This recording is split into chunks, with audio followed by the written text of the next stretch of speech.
Now that I've ridden the MT-09 for multiple days, there are some things that I'm really starting to like and some things that I'm starting to dislike. Welcome everyone to another video where the MT-09 fanboys will surely put a dislike when it's clearly my personal opinion about the 5 things I don't like about the Yamaha MT-09. Out of factory, this bike does not come equipped with a quickshifter to lower the final sale price, but it's definitely something that you can get as an option from Yamaha. The quickshifter works as advertised and lets you shift up through gears without backing down on the throttle, and it seems to work great on low speeds and medium speeds, especially after the tune. But things start to get a bit unnatural when you start accelerating faster than usual.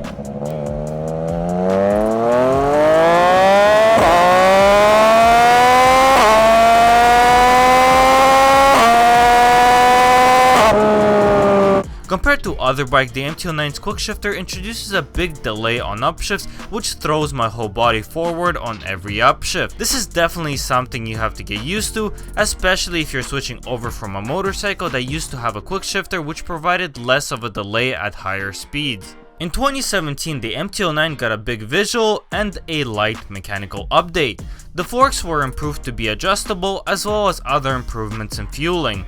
But the most noticeable update was the headlight. It was pretty awesome to see Yamaha moving over to LED headlights, which look better over the previous generation. And also the fact that they managed to light up both sides of the headlight assembly compared to pretty much every other bike out there is pretty great. Although the looks of the headlight were pretty much improved, it seems that the actual use was not. Many MT-09 owners, and I can confirm, really complain about the visibility these headlights provide during nighttime. Many people went as far as getting additional lights in order to increase the visible distance during nighttime. It seems with every bike comes a different sitting position, and the MT-09 is no exception.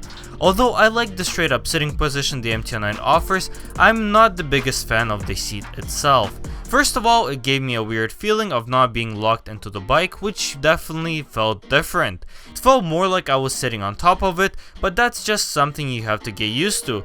My bigger complaint is how the seat is slightly slanted downwards. I definitely felt myself sliding downwards into the gas tank by applying the front brakes heavily and by engine braking in the lower gears.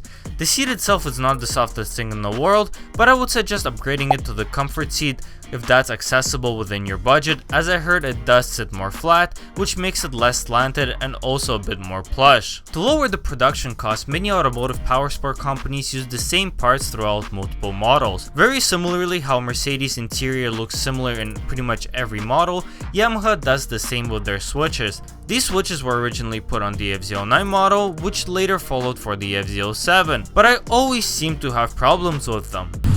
Now, the controls on this bike are honestly one of my least favorite controls you can get.